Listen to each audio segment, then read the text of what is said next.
Good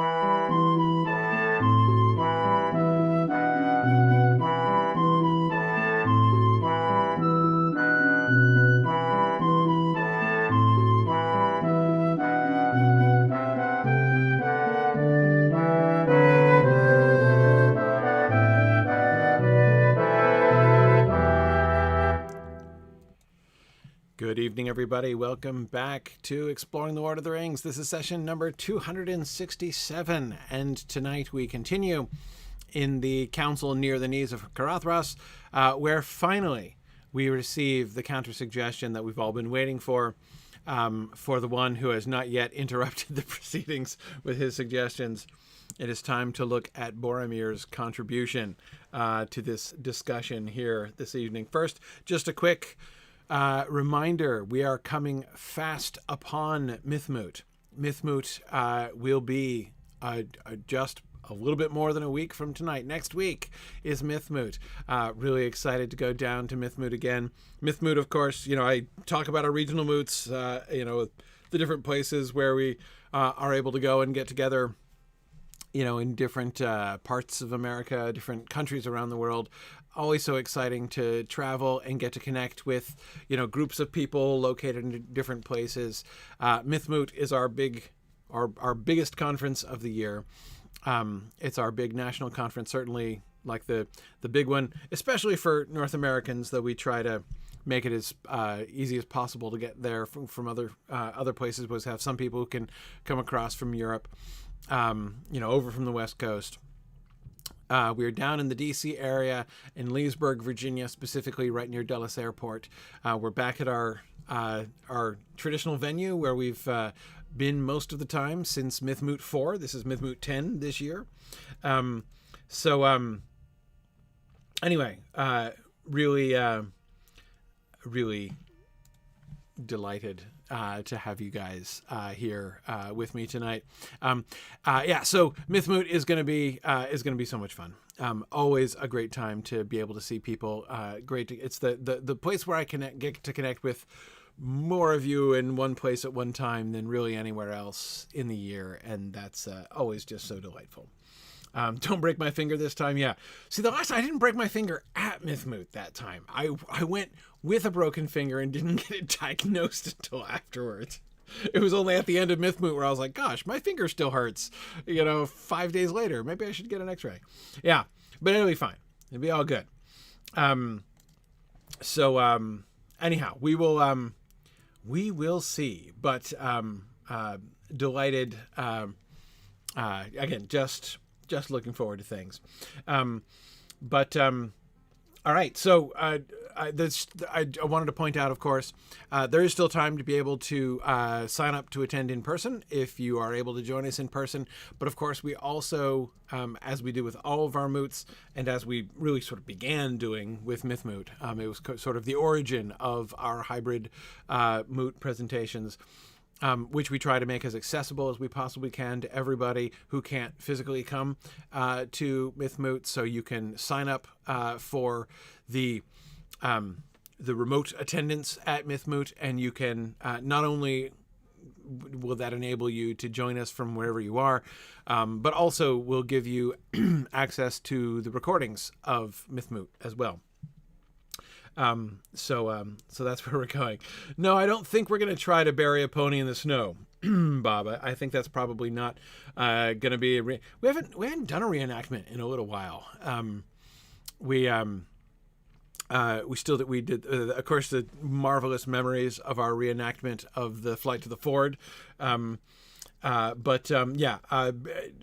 are several practical as well as ethical obstacles to burying a pony in the snow. But yeah, we'll see. Find out how many crows it takes to blot out the sun. So many possibilities. Starting with DC doesn't have much snow in June. Emily, that was the really the first of the practical challenges there that I was anticipating.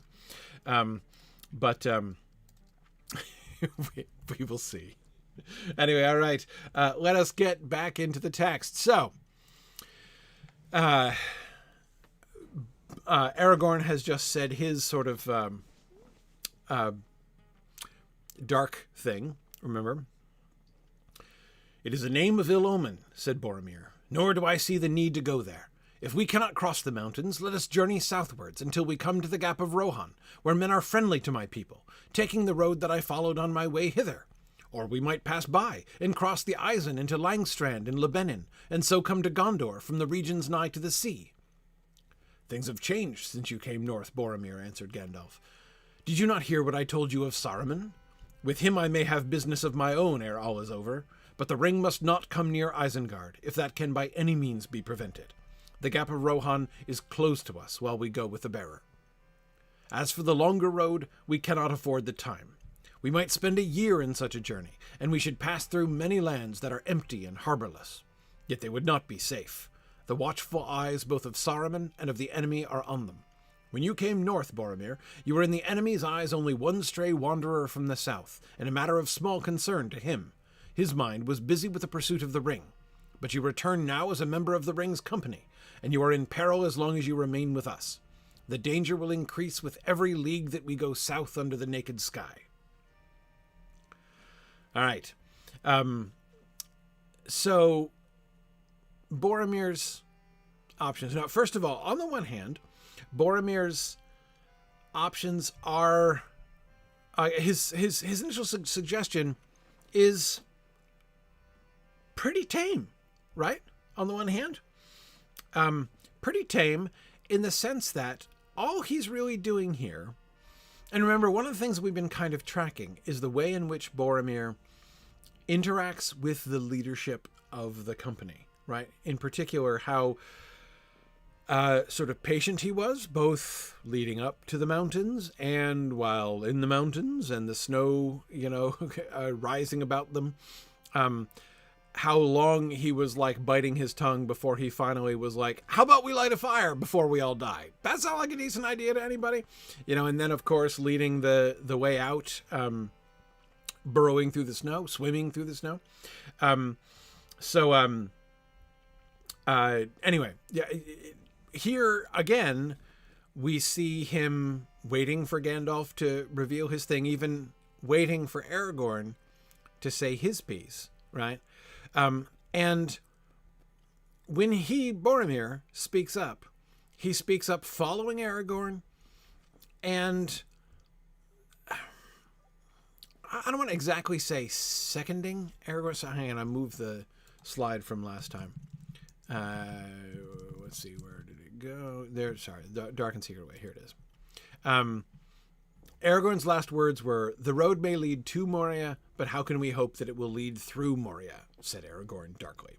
Right? So Aragorn has not exactly made a suggestion. We had the initial comment from Gandalf that Aragorn was against it until the pass over the mountains had at least been tried, and then we have Aragorn kind of registering his concern, right? Aragorn still sounding like he is, at least, like he is speaking against the Moria road, right?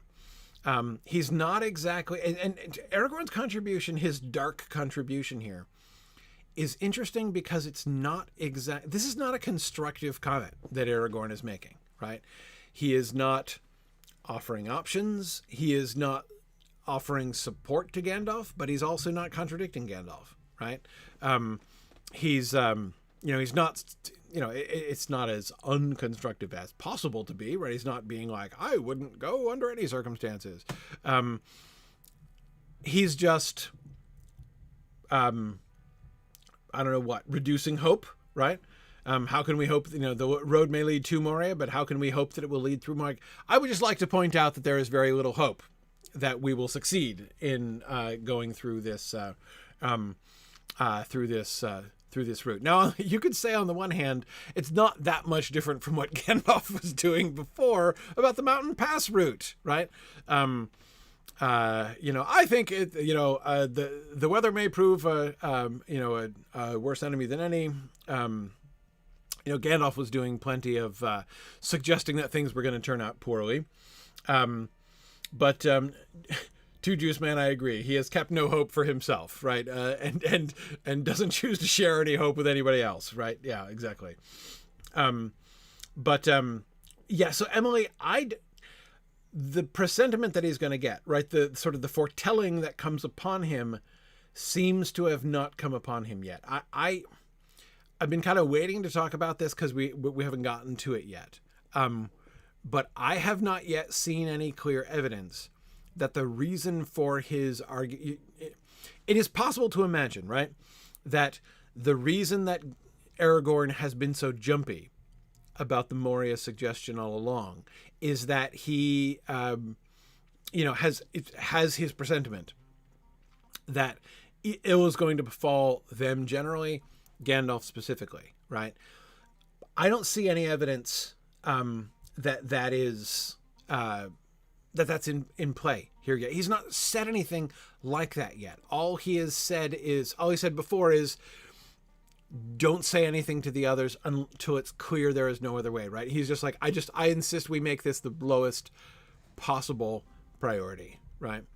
The last possible option. And now we see him saying, even when it appears to be the only option remaining, I still would like to make it known that I think it's probably going to fail, right? So again, that doesn't really seem doesn't seem constructive.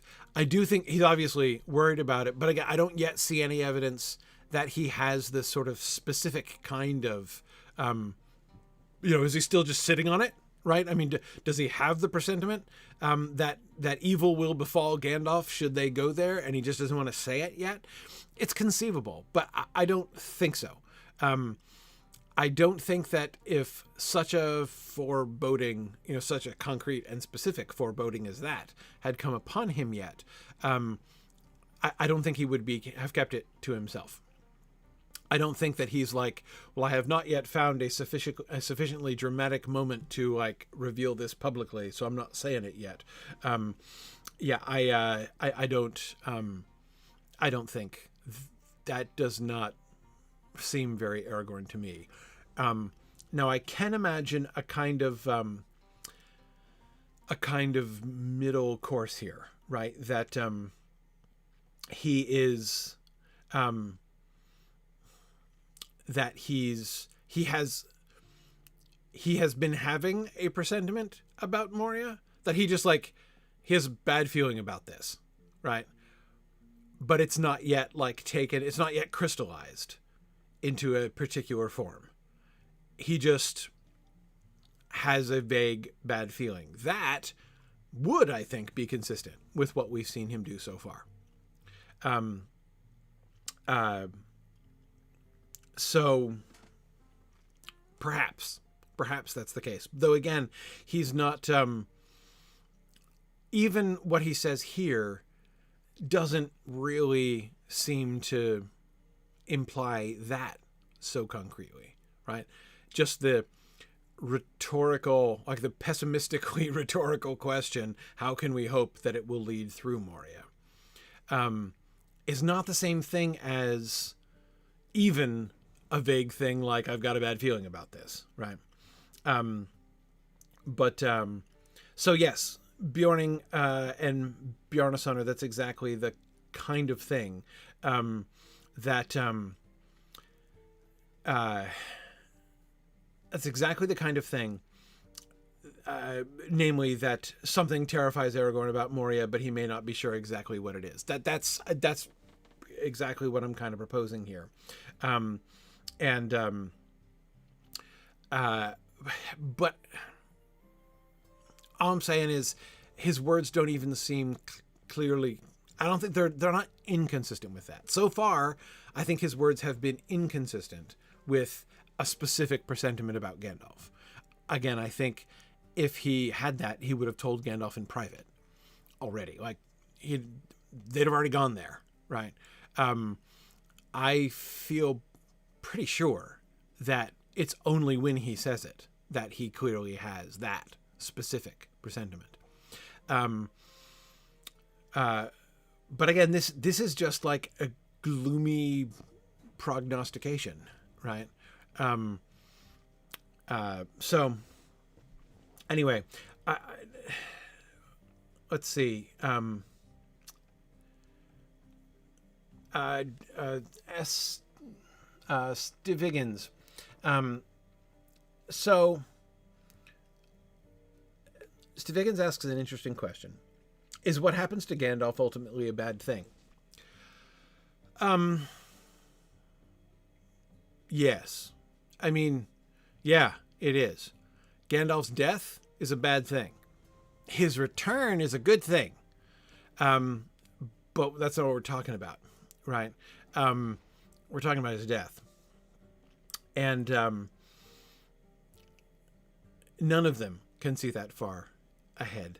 I think it's important to... So the return of Gandalf is a eucatastrophe. It is received as a eucatastrophe, especially by Aragorn. It is a bad thing, which is turned to a good thing. It's not a good thing all along. I think that's important. If the end doesn't justify the means, something like that. Yeah. Yes, exactly. The "you shall prove but mine instrument" concept. Anatar's gift seat. Exactly. Yes, the Spabimi concept, to use the Prancing Pony acronym for "shall prove but mine instrument." Yes. Did Tolkien know at the time he wrote Gandalf's death that he would be resurrecting him? I'm trying to remember. Well, his physical form dies, not his essence, yes. But again, arguably, that's true of everyone, right? That doesn't mean that nobody's death is sad. I mean, again, this is an important thing.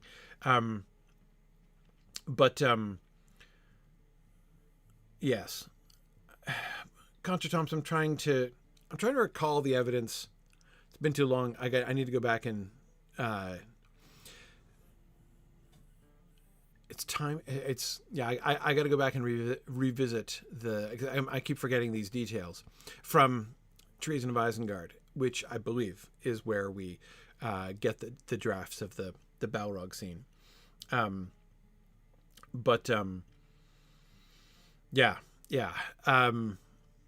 Let's start exploring the history of Middle-earth. Well, I mean, I've been doing that in a comparatively rapid fashion, of course, for years.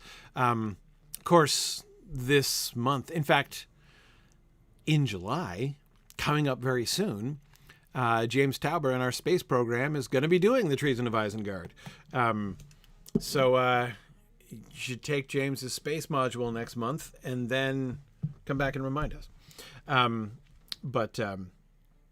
Anyway, this is that evils, meaning that word in the, that other sense, right? Not just wickedness, but tragedies, misfortunes, that they can be used for good is clear. That they remain evils is also clear. And both of those things, we're not going to be doing justice to Tolkien's theology if we don't keep both of those things firmly in mind, right? We can't let ourselves go. If we let ourselves go to one side where we see the dark, bad things happening and we say, wow, this is horrible and depressing.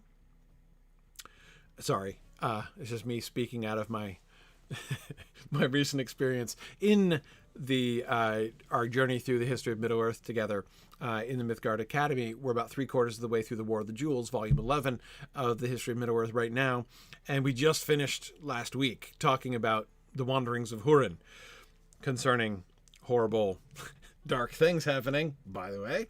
But in any case,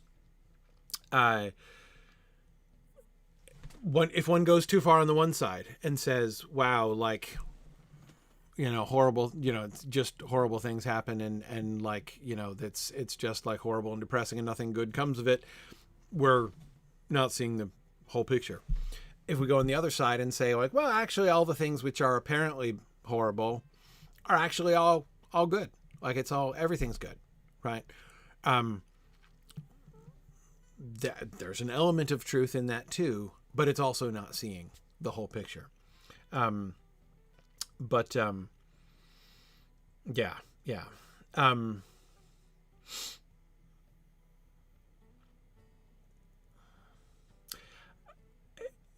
Lupita is making a really good point.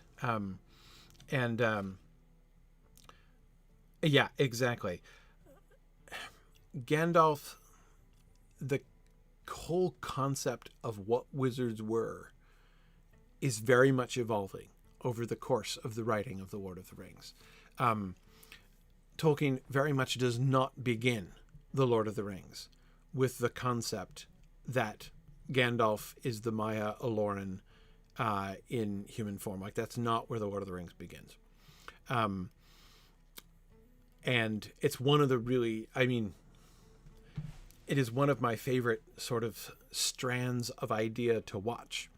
How the concept of the wizards, which is connected, of course, to the concept of the ringwraiths, especially in the sense that the Witch King, of course, was, so like the way that the wizards, the Witch King, and Saruman get all kind of like woven together and disentangled at various points in Tolkien's mind as he develops the story.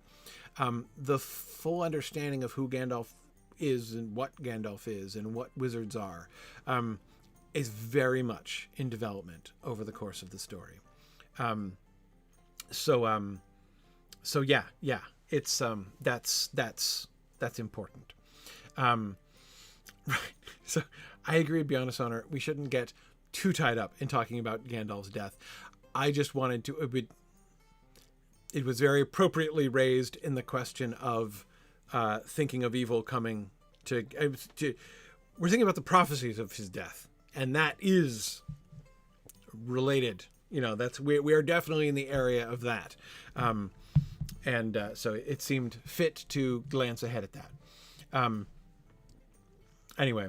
Yeah, April, that's a great way of thinking about it. Studying Tolkien is like botany. Things aren't built to a plan, they grow, very much in his mind. And it's, for me, the most delightful thing in studying really all of the history of Middle-earth, to watch this process of discovery happen with him. So yeah, exactly. Bjarnasonar, it is connected to the question of Aragorn's discomfort, right? It's certainly, whatever Aragorn is thinking, it is certainly not, well, I'm pretty sure that Gandalf's going to die, and that'll be awesome. So yeah, like, all aboard for Moria, right? Like, clearly that is not what he's thinking there. Okay. So back to Boromir. Where were we? There we are. Okay. Boromir's suggestions are to, like, basically, clearly Boromir's suggestions boil down to, well, we're overlooking some fairly obvious things here, right? We've tried to cross them over the mountains. That did not pan out. You're now suggesting we go through the mines of Moria, which Boromir says is a name of ill omen. Let's come back to that in a second. What that means exactly, because it is an interesting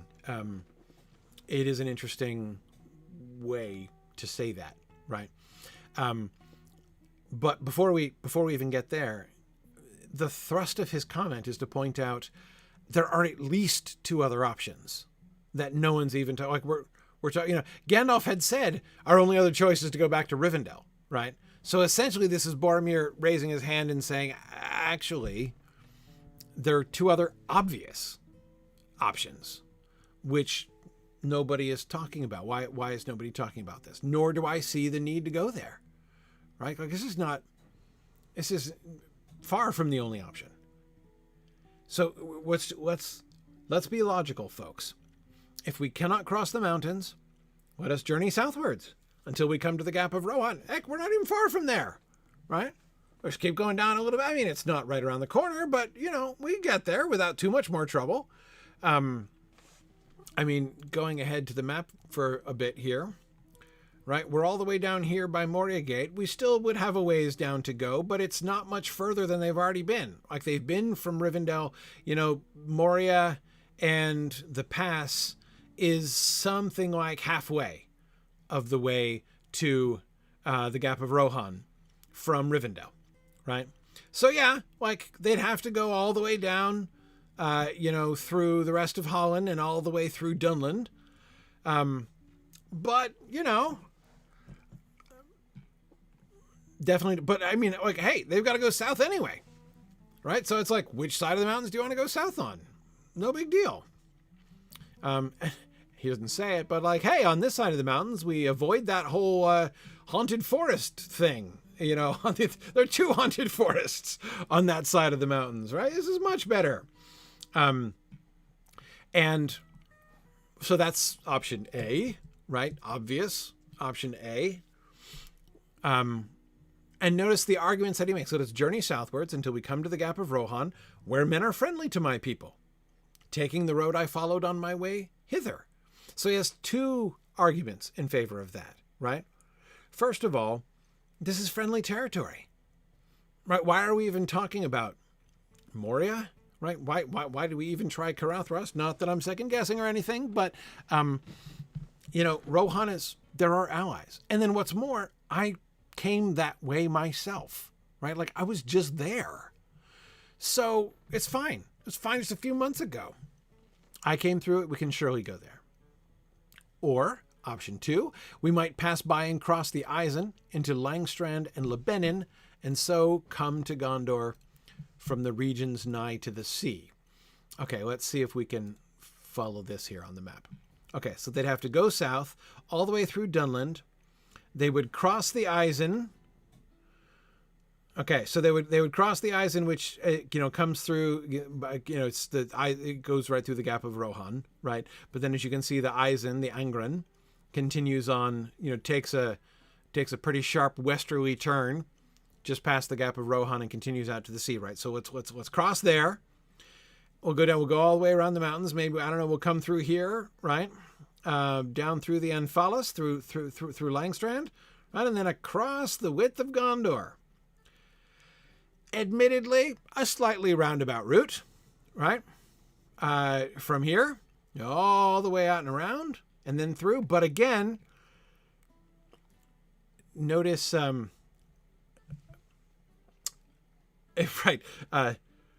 Contretemps says, Boromir has people on that route who owe him favors, right? Yeah, he does, right? There are a lot of rivers to cross there in Gondor, but this is Gondor. There's going to be like bridges and stuff. You can see some of them are on the map. Yeah, there's roads. There's Gondor. He doesn't even have to say where men are friendly to my people, right? It goes without saying, people are friendly to his people. Like that's where his vassals are and such. All right, we'll get, not far from Dol Amroth. No problem at all. Now, so why does this seem like such an obvious route to Boromir, right? This is perfectly reasonable. But why does it seem especially reasonable to Boromir? Why does this not... So Gandalf is going to say, spoiler, right? Well, no, and we already read it. Gandalf is going to say, that's going to take way too long, right? There's sort of 2 issues there. One is the issue where Boromir doesn't know, there's a time frame, right? Are we he took a really, really long time getting to Rivendell in the first place, right? What was it? 110 days that he took to get up to Rivendell? It is really hard to imagine 110 days. And of course, to be fair, he didn't know exactly, Bjarnason, where Rivendell was. So who knows? And he also went from Tharbad on foot. But of course, they'd been on foot they've taken 2 weeks to go from Rivendell down to about the latitude of Tharbad on foot also, right? So merely traveling on foot is really not quite enough. So Boromir roamed. He wasn't in a hurry, right, on the way up. But did Boromir visit Theoden on the way? Yes, he did, Lapita. He absolutely did. Yeah. And Bjorning, I totally agree with you. The premise that Boromir seems to be beginning with is let's assume that Moria, worst case scenario, right? At the very least, as Aragorn has just said, rather gloomily, or at least quite darkly, it's unknown, significantly unknown, right? Accepting as a given that the road may lead to Moria, but we don't know that the road, how can we hope that the road will lead through Moria? Boromir's like, well, I do in fact know that the road leads through Rohan. That road works. Went there, right? Can recommend. And also, there's another road that goes through Gondor. So both of those, perfectly fine. Why not try those, right?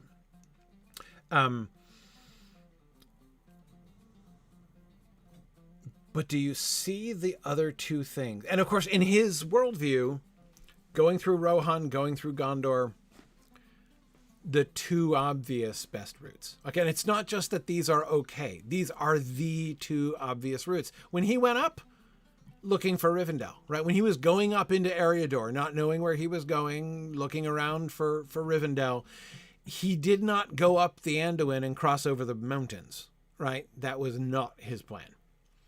If you're in Gondor and you're going up into the north, what do? You follow the road. There's a perfectly good road, right? That goes from Minas Tirith, right? That goes from Gondor all the way up to Bree, in fact, right? All the way up to Fornost, indeed. That's the obvious way to go. So again, he's not just saying, oh, I know of two esoteric routes that maybe nobody else here has ever heard of, right? Boromir is, again, with, I think, a certain degree of politeness, pointing out why are we overlooking the two ways, like the two obvious routes. Now, if you're starting in Minas Tirith, there's no question which is the better way to go. I mean, there's a reason why they built the Greenway north of the White Mountains instead of south of the White Mountains, right? To go south of the White Mountains and around the way that he's suggesting is no question a roundabout route. And so therefore inferior to the Gap of Rohan route, right? Which is Boromir's obvious plan A. But again, he has not had, now again, Gandalf is going to, explain why the Gap of Rohan is closed to them, why the Gap of Rohan has not been included as an option, right? Things have changed since you came north, Boromir. But in Boromir's defense, Gandalf didn't even talk about this. Gandalf was just speaking like there wasn't any other option. And Boromir, again, all he says is, nor do I see the need to go there. There are two other obvious possibilities, right? Why are we not considering those things? So let's think about Gandalf's questions to Boromir. Things have changed since you came north, Boromir. Did you not hear what I told you of Saruman? With him I may have business of my own ere all is over, but the ring must not come near Isengard. If that can by any means be prevented, the Gap of Rohan is closed to us while we go with the bearer. Gandalf's response is, dude, the Gap of Rohan, that is a no-brainer, no-fly zone. Except for genocides of crows, presumably. So why?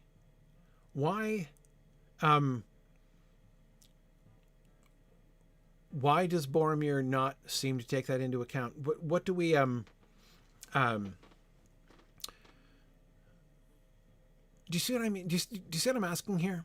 Gandalf responds to him as if, like, well, duh, Boromir, like, I didn't say that was an option, because it's obviously not an option, right?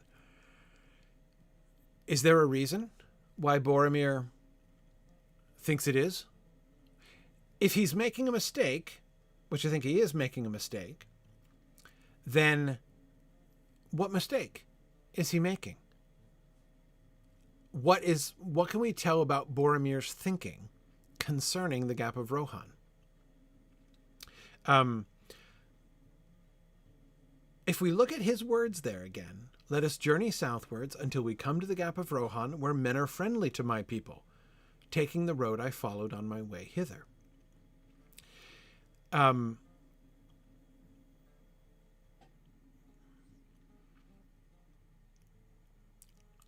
I think that there are basically sort of two things going on. Yes, he's considering the Rohirrim, but he's not considering Saruman. JJ, that seems to me exactly it. Praise, I think that's exactly right. He doesn't seem to consider Saruman a threat. Yeah.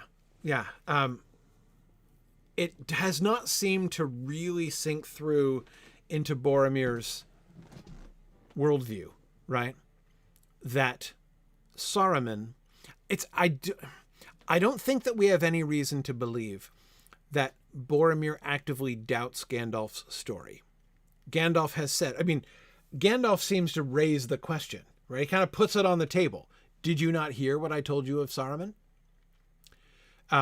You remember what I went over this, right? Saruman is a traitor. You, Boromir, presumably know enough about the geopolitical situation at the Gap of Rohan to know that Isengard pretty much controls the Gap of Rohan, right? Ergo, to go to the Gap of Rohan is to go towards the power of Saruman. But I think, again, clearly,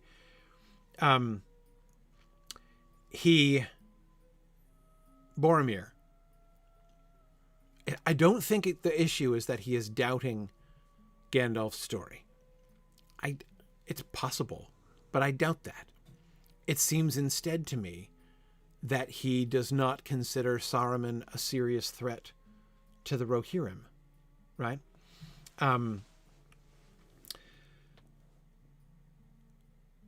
That's what he emphasizes. Why is the Gap of Rohan okay? Because the Gap of Rohan is under the control of the Rohirrim, and they're friendly to his people. We don't have to worry about the Rohirrim.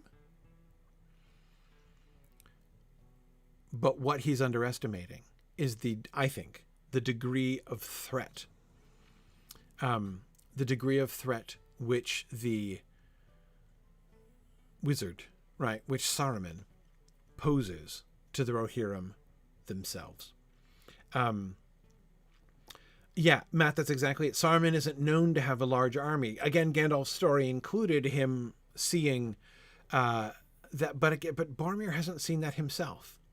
And again, I think that it is likely that he is doing both things at once. That is, both underestimating the pure military power of the of Saruman, and overestimating the military power of his friends and allies, which is, kind of like an amiable mistake to make in some ways. Exactly, Bjorning. Yeah, to Boromir, Saruman is just another strange Araminac wizard, not a military power. Yeah, he's a wizard. Boromir's met him. Remember, Faramir has seen him, right? Boromir will have too. Boromir's met the guy. Whatever. He's cool in a wizardly sort of way, right? Yeah, there's a tower there, and there's a wizard who lives in the tower. Threat? No. We got the whole nation of Rohan on our side, right? Whatever. Yeah, Kendall, you're right that it's ironic that Boromir is going to get done in by Saramir's Saramir, by Saruman's forces. Yeah, exactly. Boromir shall learn to better estimate the power of Saruman, right? And yes, Graham, I do think that that's another thing. Going down to the Gap of Rohan, even just to the Gap of Rohan, going either of these routes, but even going to the Gap of Rohan means going lengthwise through Dunland, right? And once again, here too, I suspect that Boromir is underestimating Saruman's power and influence. Now remember, Boromir has some reason to do that. He came that way. He's been through the length of Dunland just a few months ago. So he has reason to think that's not that's not an obstacle you can't overcome. But again, I think that what he doesn't understand, he's not been down with the secrecy thing really from the start, right? I think that if anything, the primary thing that, and I don't think it's merely a question of Boromir being sort of insufficiently prioritizing secrecy, or like believing that they shouldn't be secret, they should blow their horns the whole time and charge, right? We were looking at the tensions there, right? Boromir's not really being cool with skulking in the dark, from day one. It was on day one, right? Well, it's Christmas anyway. So yes, there's, that's an issue. But I don't even think that this is so much a philosophical thing as he has not processed, I think, even the ability of Saruman either to, like, as a military force to oppose them, or even as a, I don't know what, spy master, right, to detect them and then try to entrap them. Dizzy, that's a really interesting point.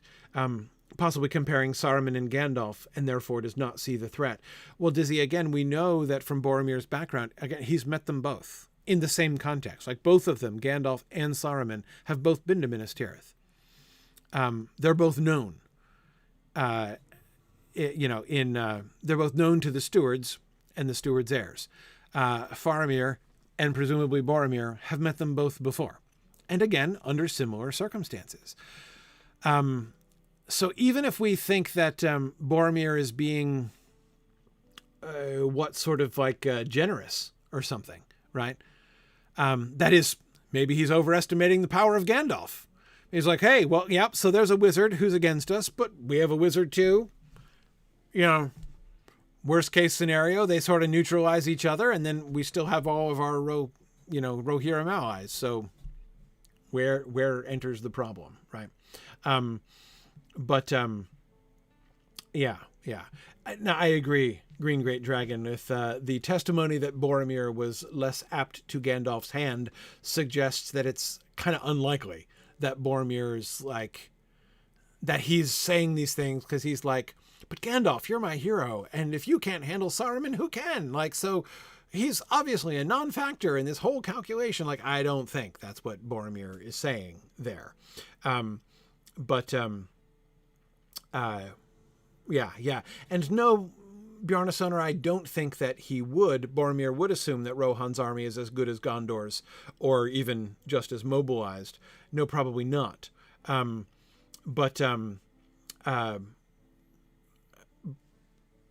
yeah, again, I don't think, we'll see. So someone was asking before, sorry, I missed it.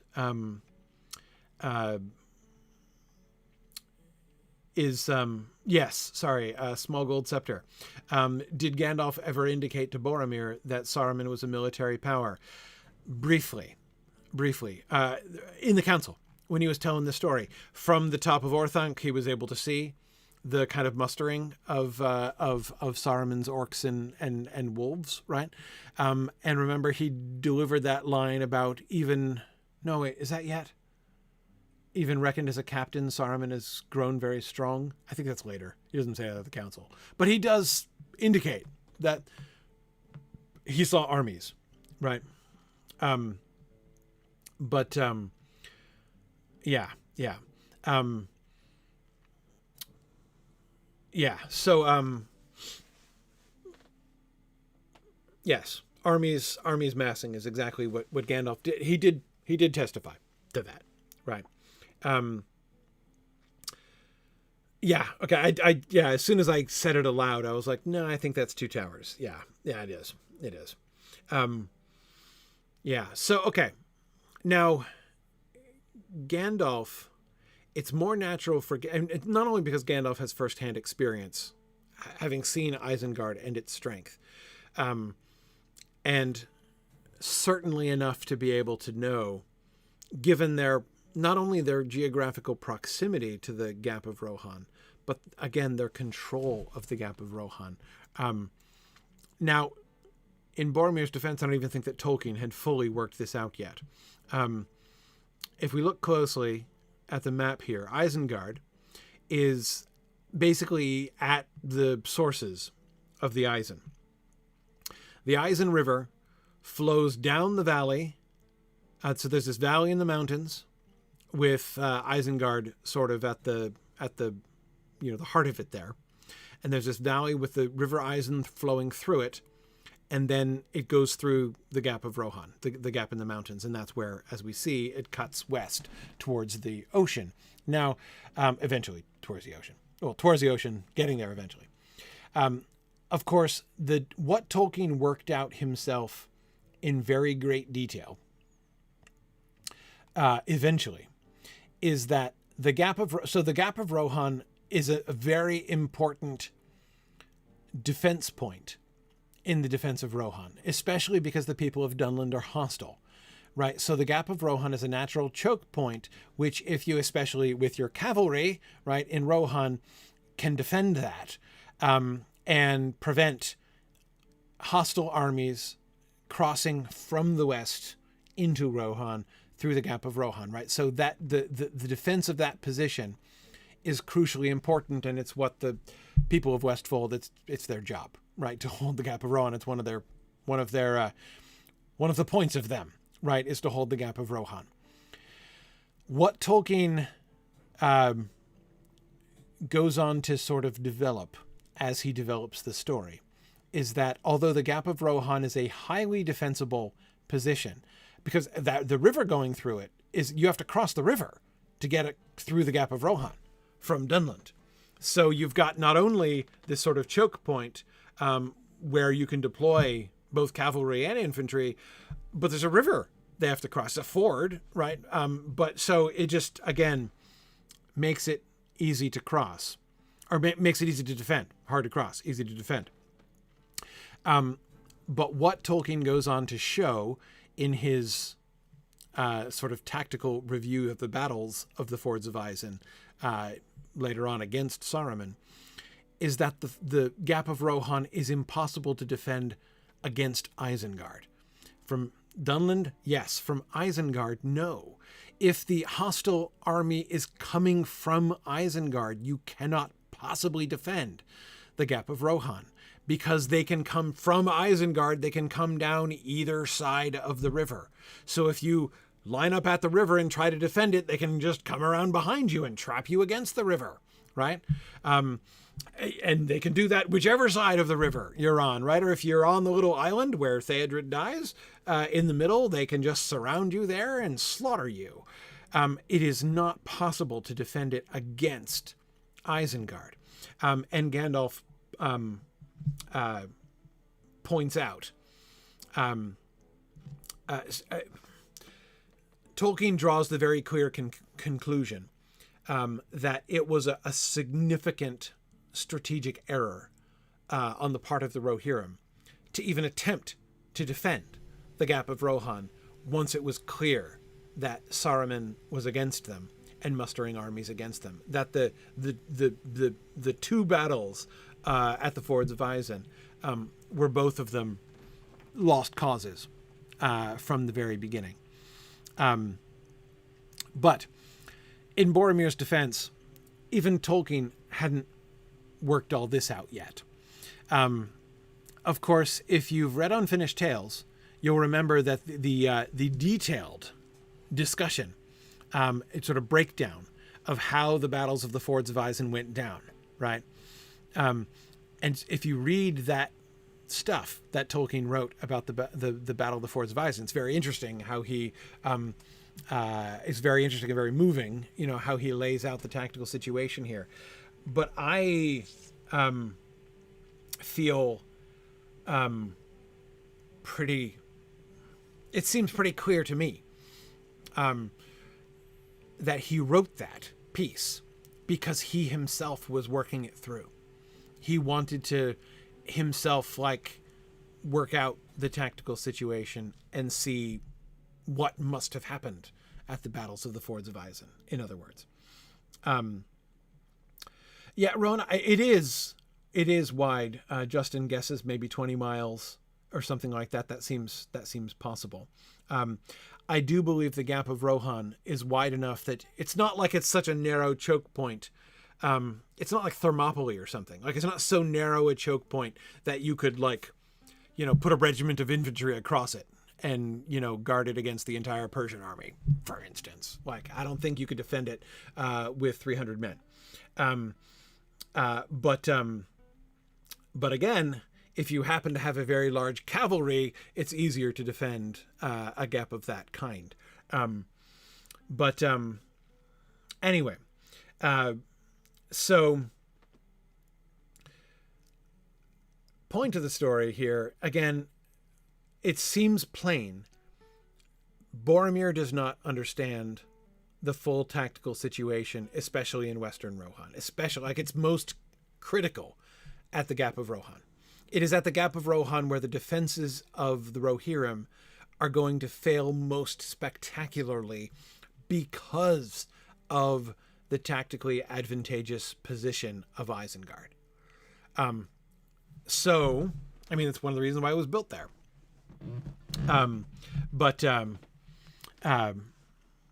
Anyway,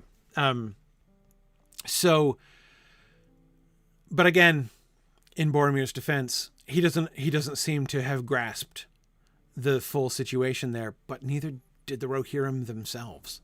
Even when they knew there were armies of orcs that they were facing, they didn't process what it would mean because they had no experience. They'd always defending the fort is what you do, right? If you're a man of the Westfold, defending the Gap of Rohan is your job. That's what you do. And so that's what they tried to do. And they failed and died there. And Boromir knows it's their job. And he trusts them to do their job. And I think it's possible that he does not have a high opinion of Gandalf's scouting ability, whatever. He does not seem to be a lot. Yes, he heard Gandalf's testimony, but he doesn't seem to have completely, not believed it again, but I think he's taking it with a kind of grain of salt. I think you could argue, instead of him having a high view of both wizards, we've got a wizard on our side too, so it's fine, that he has a kind of a low opinion of both wizards, right? I don't think he's counting on Gandalf to be any help, but I don't think he's counting on Saruman to be that big of a threat either. Yeah. And again, yes, Pelican, that's exactly right. Pelicano, Boromir has a very high opinion of the Rohirrim. Absolutely. And yes, defend from the Dunlendings. That's primarily what you're defending the Gap of Rohan from. There is a large group of hostile, historically, traditionally hostile peoples right on the other side of the Gap of Rohan in Dunland. And so, yeah, and there have been incursions in the past, right? So, yeah. And Staviggins, I agree, it doesn't do to leave a wizard out of your plans if you live near one, or are indeed going to go through a mountain pass pretty close by one. Yeah, JJ says, what does he know of Saruman besides the fact that he came to Minas Tirith to look at old books a few times? I don't have much reason to believe he thinks much of them at all.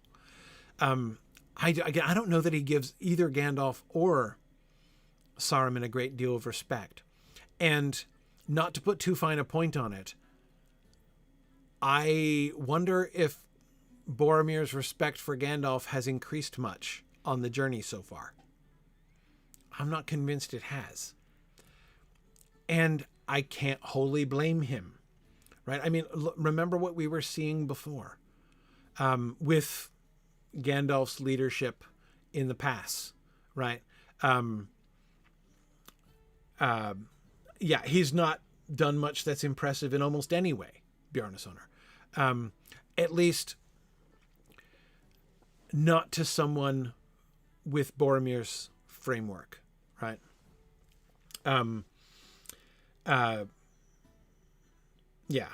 So I exactly, not to a man of war. He's I don't think, to put it mildly, I doubt Boromir is thinking, golly, if Gandalf makes it to Minas Tirith with us, I would put him in charge of the whole defense of the city. That would go really well, right? I don't think that's Boromir's, Boromir's just kind of hoping what we've seen Boromir do is like, I'm not going to cause trouble. I'm not going to stir the pot here, but I'm going to try gently to get this company through this journey and try to, and this is what I think I see him doing here, right? There's an almost patient tone in this explanation, right? Well, there are two other options, aren't there? Right. Nor do I see the need to go there. If we cannot cross the mountains, let us journey southwards, right? That's what we call reason, right? You gave a very incomplete list of our options before, Gandalf, right? It's not go through Moria or go back to Rivendell.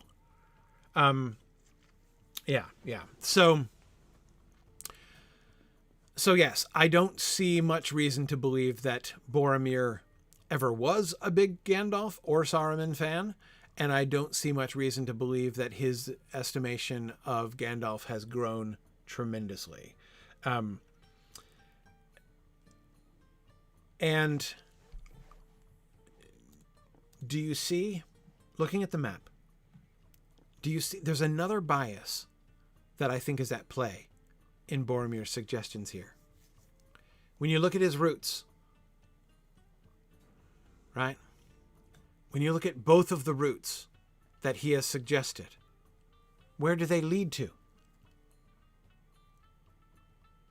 And I'm not trying to accuse Boromir of being duplicitous here, though I am sort of accusing Boromir. Exactly, they both go straight to Minas Tirith. Absolutely. Both of them. If you go through the Gap of Rohan, where are they going? Minas Tirith, Mordor. Hey, same road. Doesn't matter, right?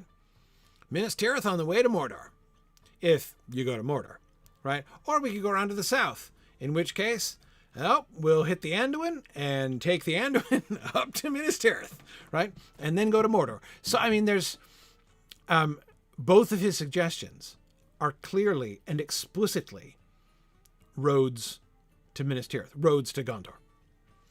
I don't even think this amounts to Boromir making a move to argue that the company should totally be heading for Minas Tirith. I don't even think that's what's going on with Boromir. I think that to Boromir, that's just like a no-brainer. It just the idea of so why would you not do that? Why would you not go to Mordor? If you're going to go to Mordor, why would you not go to Mordor by way of Minas Tirith? Why would you do... if you look at the path that the ring is eventually going to take, right? Across the mountains, through Lorien, down the Great River, right? Through the bottom parts of the Emyn Wheel, right down to... approaching it from the northwest, right? To the Dagorlad, to the battle plain. And then down, of course, ultimately, through Minas Morgul. But, that's... that's a bad route in almost every way, right? Like that doesn't make a lick of sense to Boromir. Why would you want to go that way at all? In other words, we've talked about how patient Boromir was in his non-objections to the, the vastly amateurish mountaineering that was being done along the way. Like, and we looked at his patience with that, right? But we haven't even addressed the issue that he's got to have been thinking long before he makes this suggestion. Why are we crossing the mountains? Okay, could somebody explain why we're crossing the mountains? Right, this route coming down towards Mordor from the north, which we seem bent on doing. I mean, remember we were discussing from the beginning when we were talking about the scouting and we were spending time looking at the maps here. We were talking about how the question was always, how are you going to cross the mountains, right? Pass A, the high pass. Pass B, right, down by the Gladden River. Pass C, at Carothras, right? Or worst case scenario, Gap of Rohan, right? And like that was always sort of the default question from the Rivendell perspective. But to Boromir, it's not the default question at all. At all. Yeah, why are Almaria says, why are we doing this the worst way possible? Asking for a friend. Yeah, exactly. And Bjarnason, that's exactly it. Like it is not only that, like, given what their destination is, and his destination, remember, is explicitly Minas Tirith. But again, why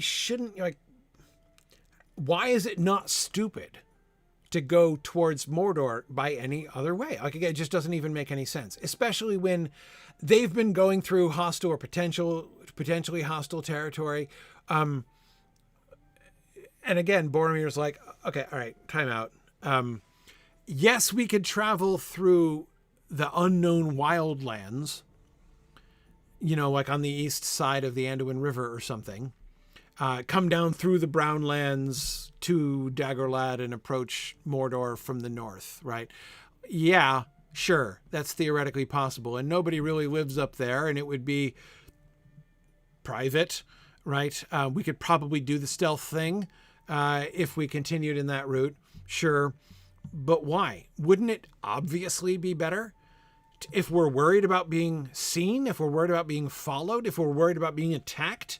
Why not go through lands that are friendly, right? Why not go by way of the lands of all of our allies, either through across, the length of Rohan, who are our trusty allies, and we'll be safe as long as we're there, or through Gondor, right?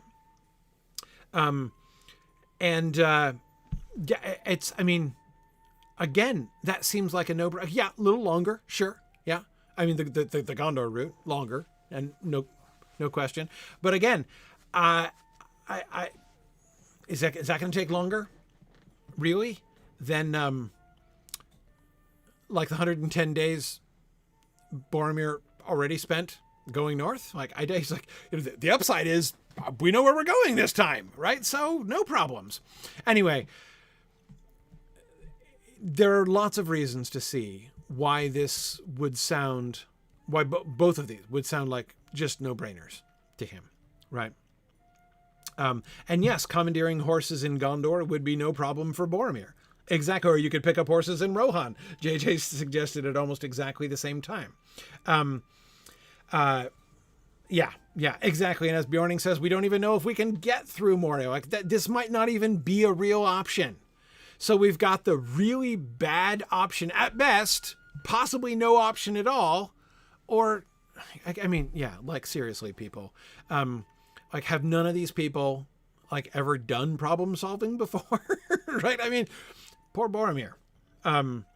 Exactly. You want to take the road through civilization, right? When we have a nice obstacle course through mountain, cave, and elf forest. And exactly. Yeah. That sounds more appealing.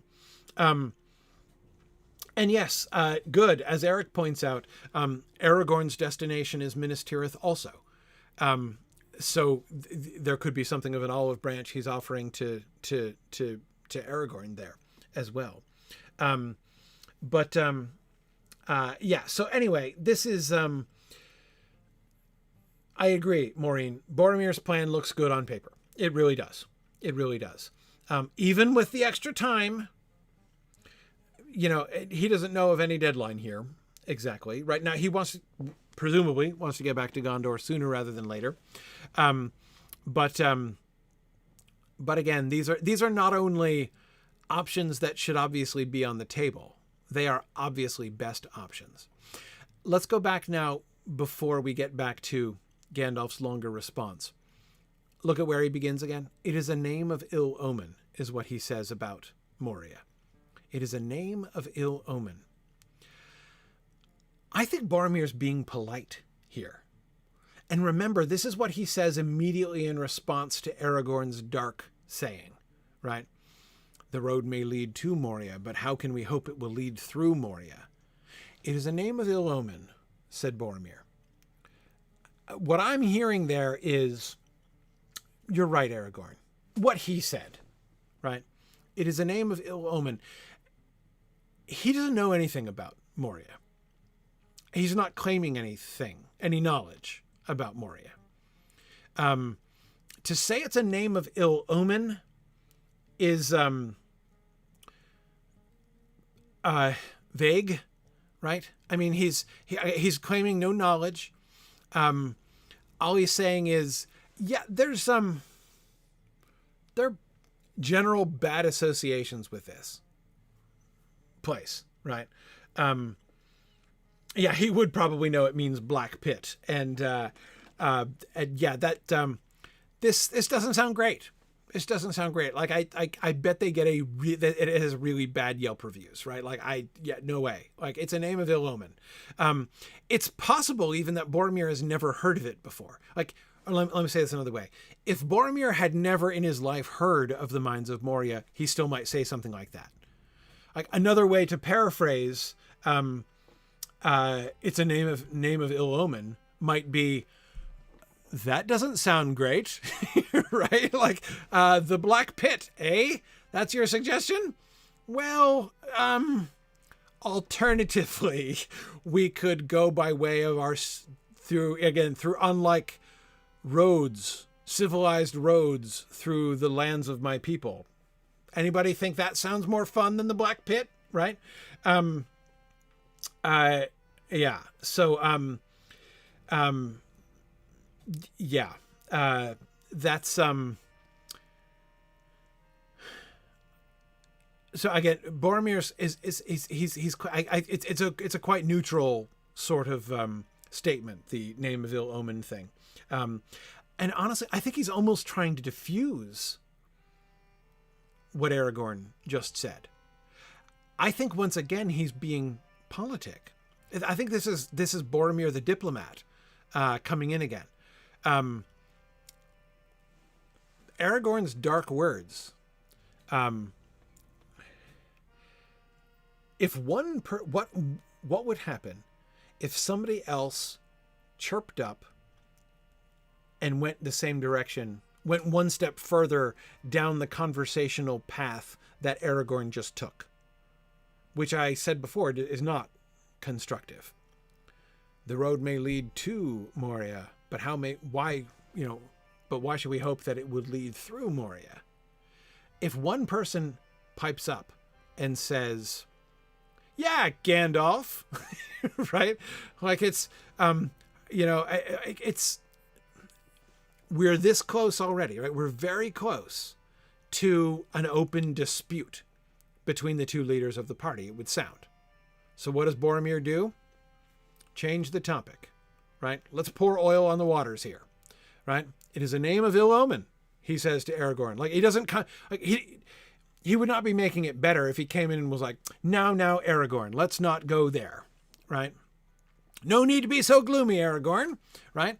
Let's not squabble, everybody, right? He doesn't do that, right? He agrees with Aragorn. It is a name of ill omen. Yeah, that does sound bad, right? Now, let's consider a completely different option. Nor do I see the need to go there. Let's change can we change the topic? I'd like to change the topic, right? Let's set aside the question of the Black Pit for a moment, and let's consider two literally civilized options, right? Exactly, Bjorning. It is a name of ill omen, nor do I see, sounds to me exactly like a segue. Very diplomatic, I think. Yeah.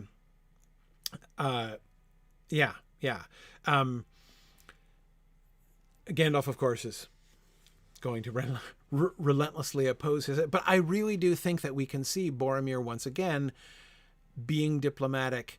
And I think even again, when considering the way in which for both of these roads, Minas Tirith is the obvious end of the journey. I don't think he's trying to undermine them. I don't think this is just like, again, him very indirectly. Notice he's not suggested like, okay, if Boromir wanted to be a jerk, he could say something like, yeah, Aragorn's right. This sounds like a horrible idea. Can we take a vote? Does anybody else think that the leadership on this journey so far has been questionable at best? Right? Does anybody else think this is a great idea? Right? How about, suggestion, just a suggestion. What if we just change the formula here entirely? Right?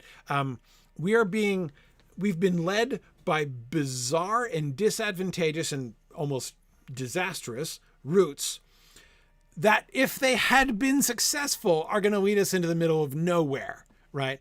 I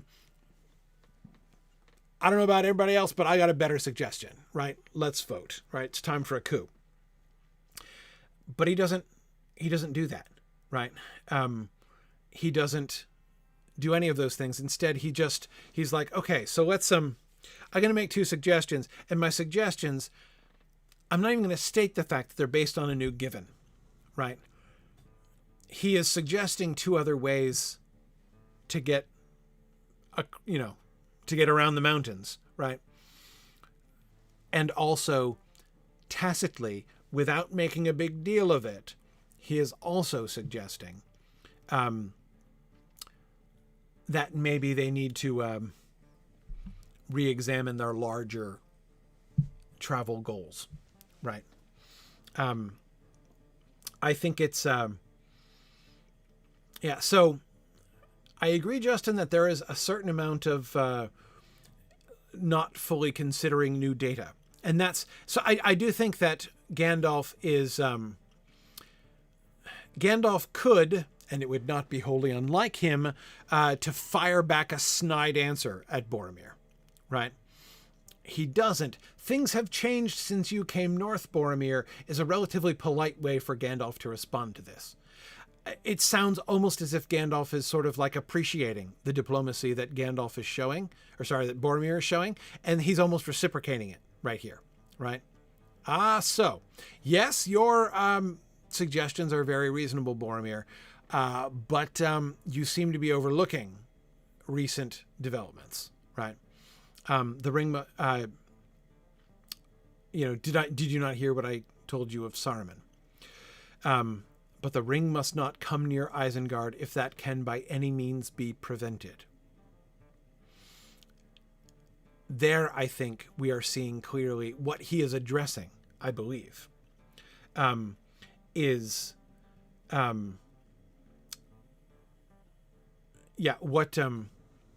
I think he is addressing is Boromir's underestimating of Saruman, not just as a military power, but as a threat to the ring. He's not thinking of that at all.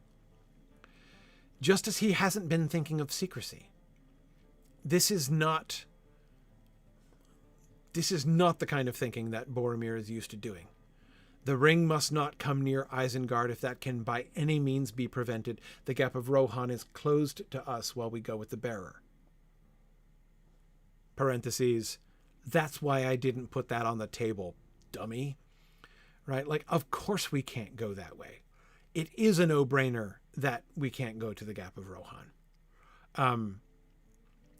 And why doesn't Boromir think that? Why does Boromir? Because he's stupid? No, because he is not. He doesn't get it. He doesn't get Saruman. He doesn't get either his military power, nor does he get. Nor does he get the threat that Saruman can put. He doesn't get the ring. We have reason to believe, remembering ahead, that Boromir is not going to really get the ring. He's not going to understand it.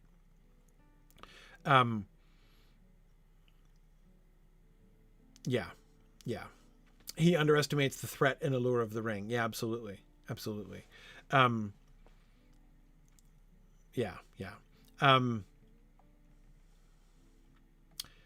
Bjarnason is asking, is it then that Boromir is thinking in 100% sort of secular or naturalistic terms? Sort of, I don't know that I'd put it that way, but something like that, right?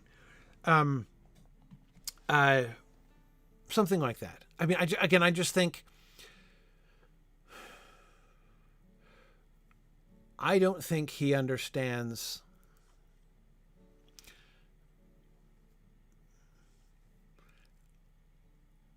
I have reason to believe. I mean, we've looked at this. I think that Boromir is sort of temporizing anyway. I think that Boromir. What I'm hesitating over is whether I think it's fairer to say that he heard, fully appreciated, and rejected the arguments of primarily Gandalf and Elrond at the Council of Elrond. Like, did he hear it? Did he get it? But just disagree, but hold his peace. He didn't make a fuss at the council.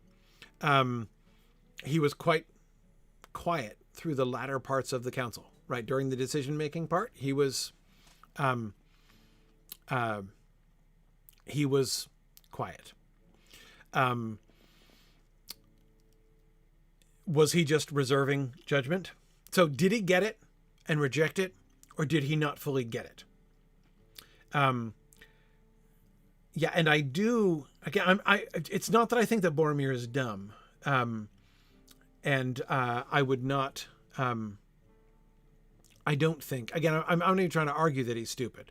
And yes, Contra Thomas, I agree. Not that any of them really get the ring other than Frodo. They're all learning as they go. Yeah, absolutely. And so is Frodo. Yeah, exactly, Tom, as you say. Totally. None of them really fully get the ring. But it seems to me that he gets it a little bit less than anybody else.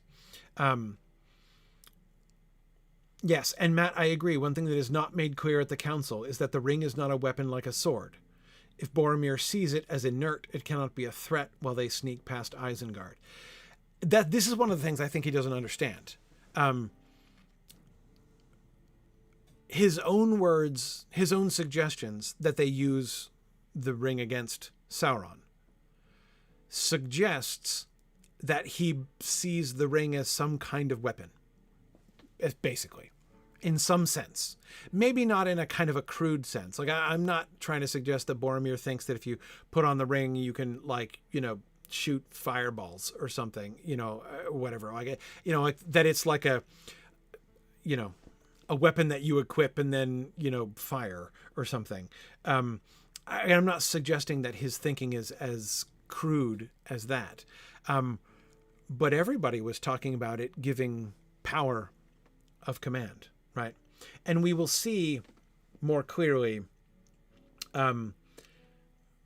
We will see more clearly later on what Boromir's thinking about the ring is, right? That will eventually be made clear. But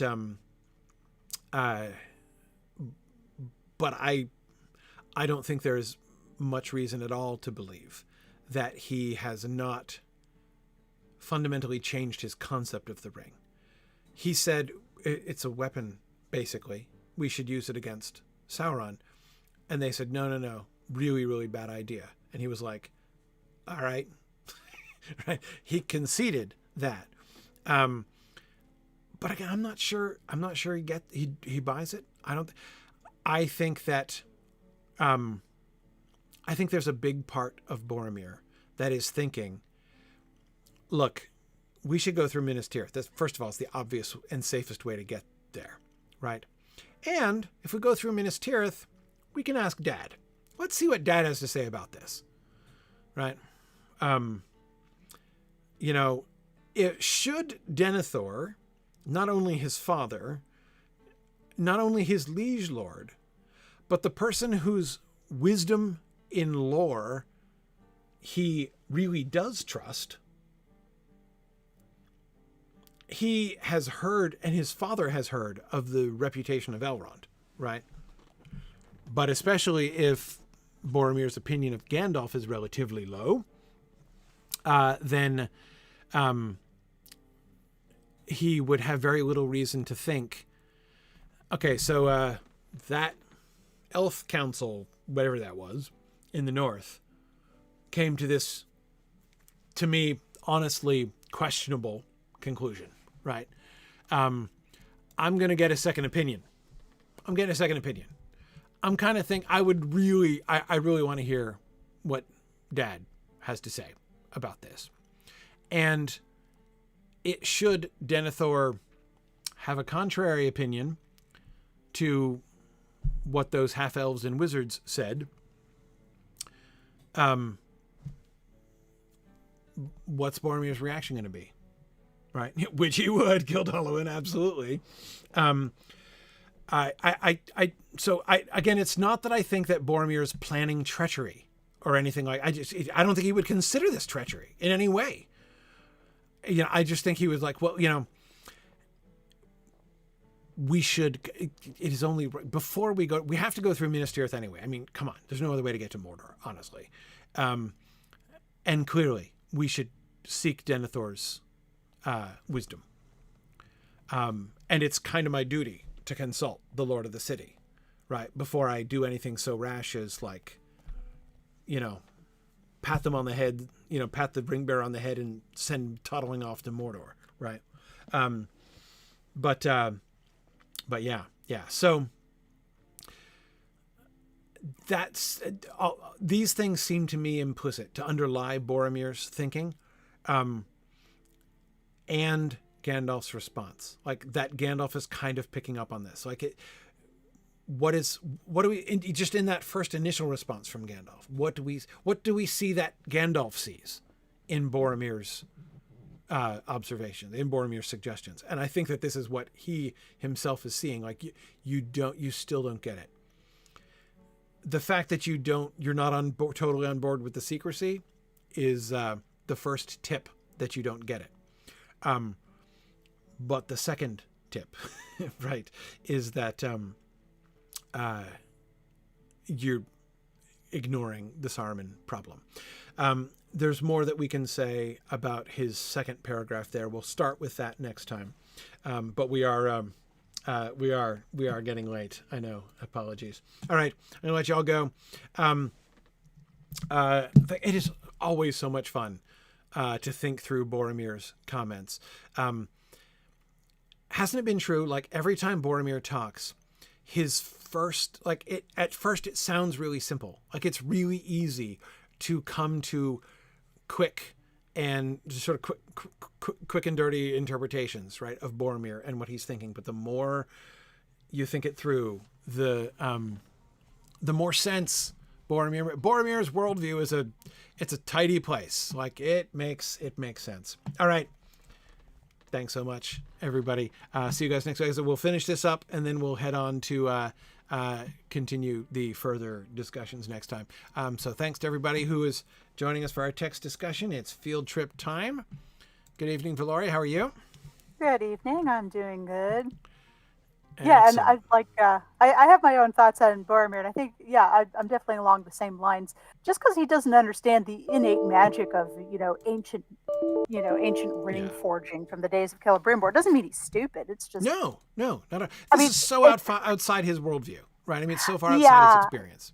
It's kind of like when you guys get really into the nitty gritty on like dissecting the poems, and you start talking about like sibilants and stuff like that, and I'm sitting there thinking, oh, I don't know what they're talking about. Oh dang, he's gonna talk to me in a minute. I'm gonna have to pretend I know what this is. I'm just gonna nod. It's like Right. I don't think he's staring off into space and there's little monkeys playing cymbals in his head, but I think he might, like, the reason he might not have talked much at the end of it is he's not a lore master, and he's sitting there in a dull panic going, what do I say? If I say something, it's going to sound stupid. I have no clue what they're talking about. Yeah, well, I mean, and again, I wonder. I've never even really thought this through as much as I was doing at the end there. I wonder to what extent, when it becomes clear that they're going to send the ring to Mordor, I wonder to what extent from that moment, Boromir's kind of mentally pushing himself back from the table and saying like, okay, you know what? We're done here, right? We're done here. I'm out. You guys are gonna send the ring to Mordor, which, like, look again, as you said, like, I don't get it. The arguments they're making literally make no sense, right? I mean, like, they're saying, let's go the way that seems least advantageous, right? Let's deliberately choose weakness instead of strength. Brilliant tactics right there. Like, that's what are they talking about? Yeah, what? like, it's like, I mean, you got like, to some extent you can easily imagine him and maybe others kind of looking out the corner of their eyes at other people saying like, am I the only one in the room to whom this makes no sense? Right? Like, it's why it's so stupid it has to work. Right, exactly. Yeah. So right. Yeah. Frumius, exactly. This, it's no wonder you guys have problems in the north. Yeah, exactly. It's like, so is this how y'all carry on up here? Right. Yeah. No wonder things have collapsed here, a millennium ago. Elven Kings of Numenor. So glad we still have that up here. Yeah. Yeah, exactly. So, I mean, the stupid days alive. Yeah. Anyway, but again, like, so not only is he sort of like, this isn't making sense, but I'm not going to rock the boat. He has good reason not to rock the boat, right? Because he doesn't have to. Like, if the ring is going to go to Mordor, it's going to go right through Minas Tirith. So, like, okay, phew. Like, he doesn't have to worry. Because, he's going to get a chance to appeal to his father, right? Like, I didn't have to go out of my way to seek a second opinion. Like, we're going to take the highway to the second opinion, right? Yeah. So... And thank goodness for that, right? Because this conclusion was not a great idea. But so I think it's Ambrosius compares it to a first-time companion listening to the doctor explain a plan. I like that. That analogy. Wibbly wobbly magicy wagicky, like I always say. Yeah, at the come full circle. Yes, to say that Elrond's plan is wibbly wobbly is sort of the best thing. Anyway, no, let's go. Let's ride. Let's Skurlock Farm. Off to Skurlock Farm.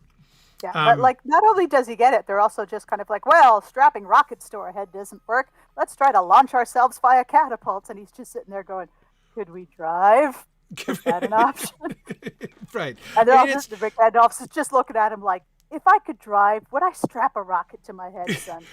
Right, but like to Boromir, it's exactly as crazy as that, right? Like, it's like it's not even obvious that they've considered. Like there's a perfectly good road, people, right? Like, why are we not taking the perfectly good road? Yeah, we talked about the road, but I wasn't listening. Yeah, exactly.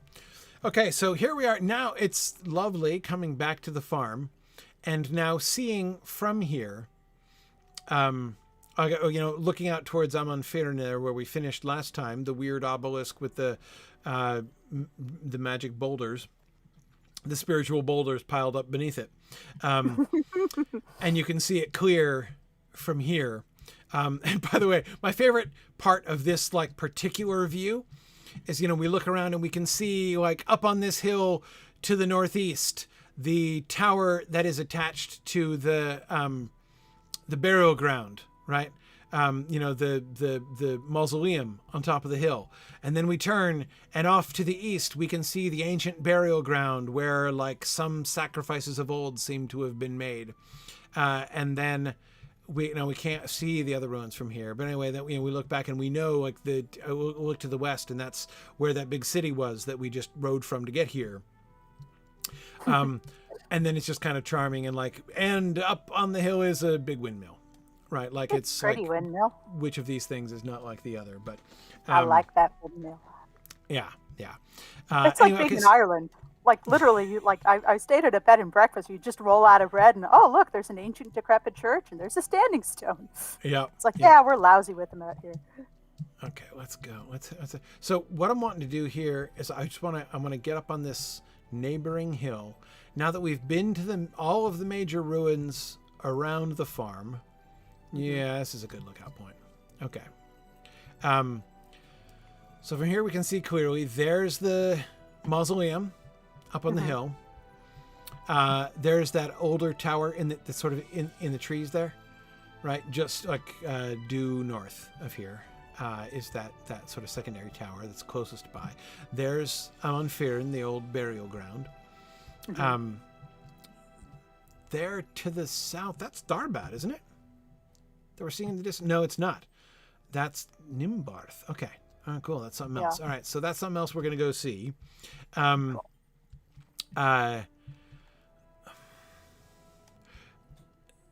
So one of the things that's interesting to me here, we've seen, I'm trying now that we've been kind of all around, now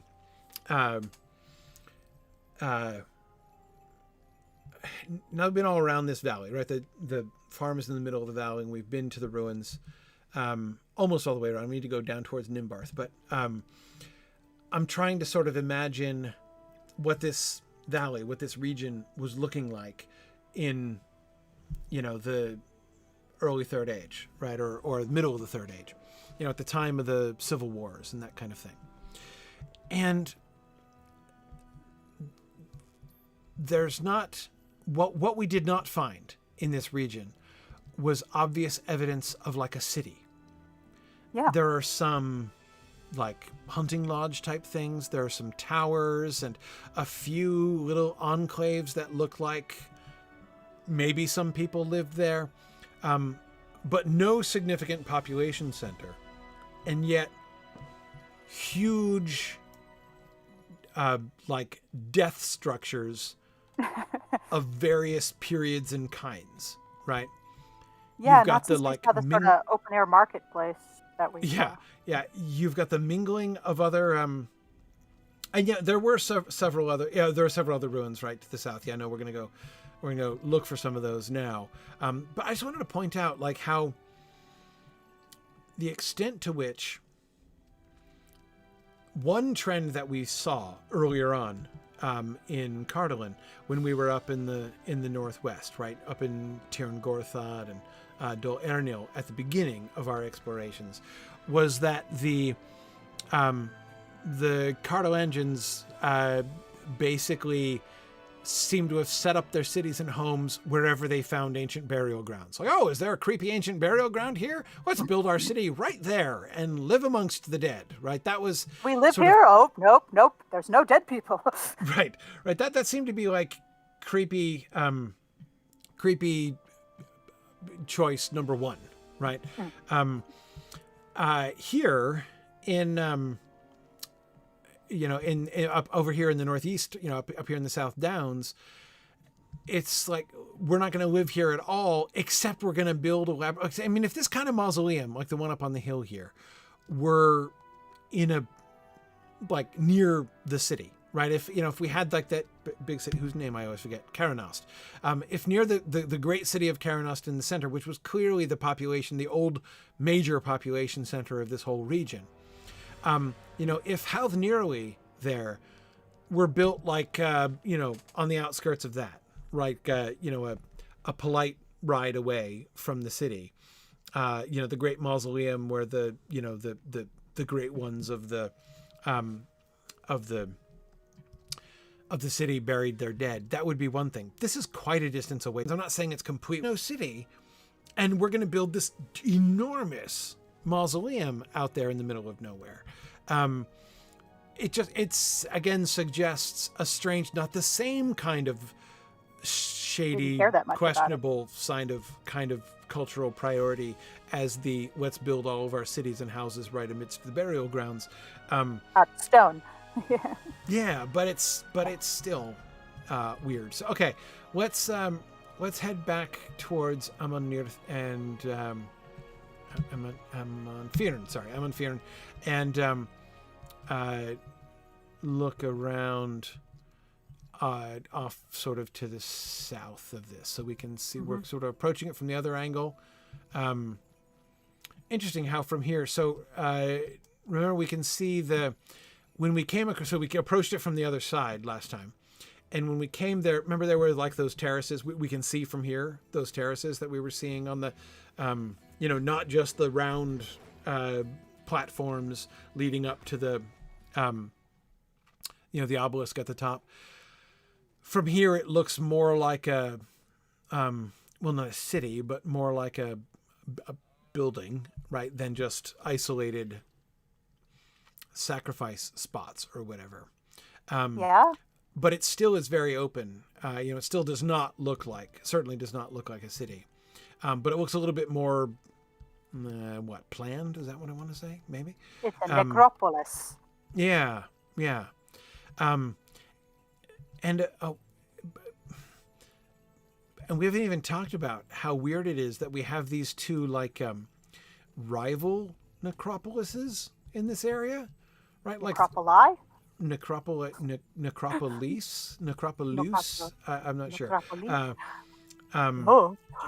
Yeah, but anyway, I mean, it seems just a little weird. Seems a little weird to me that we have not only just one but two major, apparently death-oriented sites around here. Okay, so this is a little river. Let's go.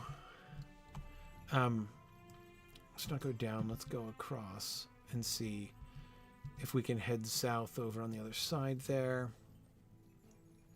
I want to go over sort of towards the edge of the Troll Shaws and see if we can go down from there.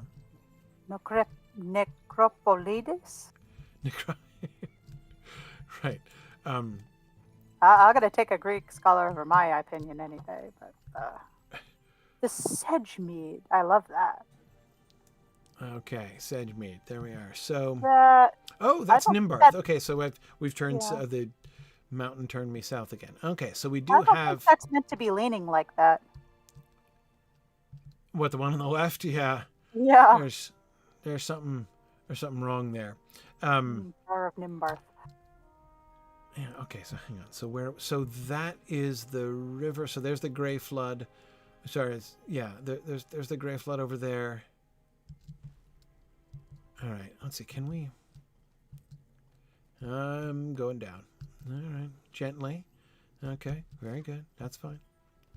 All right. Let's head over towards, and here I've turned south again. It's like I'm trying to navigate the old forest, and I keep getting turned towards the Withy window. Yeah.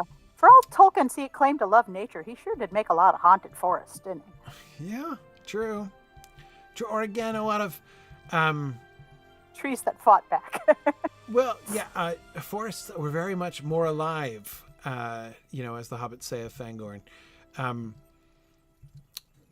Forests where, people aren't necessarily comfortable or welcome. Okay, so I'm now turned completely away from the Troll Shaws. That's okay. So what I would like to do, if it's possible to do so, I want to cross over to the Troll Shaws to see where we are. Okay. I want to kind of get a look at the edge of the map over there before we head to, what's its face? Nimbarth. Especially since there are more ruins over here. Alrighty. I want to see where these ruins are. Excellent, Lupita. As to Boromir's listening skills, the first thing he did was sound his horn, so how much attention was he really paying? Well, fortunately, he didn't sound his horn during the council or anything. Probably because they took it away from him. Everstead, okay. Everstead. What a fascinating name for an abandoned ruin. Yeah, a bit ironic in retrospect. Yeah, exactly. Huh. It's like naming it the Titanic or something. Right. This will never. I gotta Interesting. say, there's a lot of it though. This is probably more than we get. Yeah, this place is huge. This place is huge. Oh, here's your city. Maybe it is. Maybe it is. Oh, and there's I keep getting it wrong. Amanfirin. Yes, There's named by Amanfirin right up on the Ozymandias. hill. So in the shadow of Necropolis B, Yeah. we get this place. What can we? Yeah, I we mean, I all didn't even know know this was how here. we all know how wholesome shadows of obelisks are. Right. Yeah. Oh, check this out. Look at this. Is this like a little? Like, it looked almost like a sort of like recessed, like a stadium or theater pit or something. Or a Down here. reflection pool or a bathhouse. Yeah. Well, we got now it is right, but presumably this was not always. Maybe. Could have been natural spring. Could be. So this might have been an indoor swimming pool, is what you're suggesting. I said bathhouse, and I stand by that. Okay. But yes, swimming pool. It just fits Okay. the rotunda style and the arches and everything else. Possibly. Okay.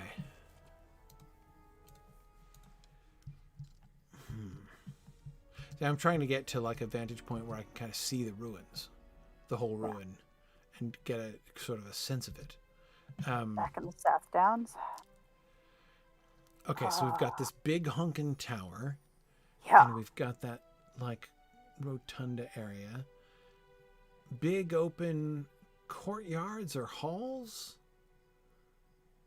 Huh. Yeah, I see inner courtyards, outer courtyards, colonnades, stairs. This place was huge. Yeah, I think this was one big old building. Yeah, but it's like a building that would have housed thousands and thousands of people, especially like living quite a on the lot. grounds or something. Yeah, quite a I lot. imagine there's probably one of the outer walls. There's probably a bailey where people would set up houses. Possibly. Yeah, maybe this is our population center. And especially like looking sort of tactically. Now again, Nimbarth is looking pretty large also.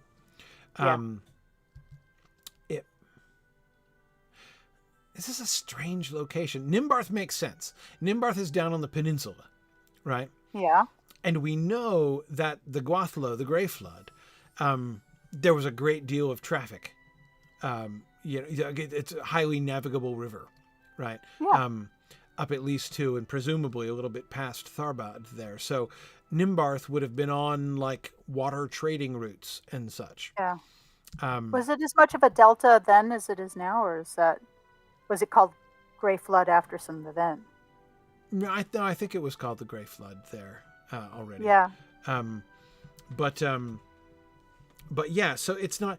Nimbarth makes, again, like you could engage in shipborne trade between Nimbarth and like Pelargir, right? Oh yeah. Easily.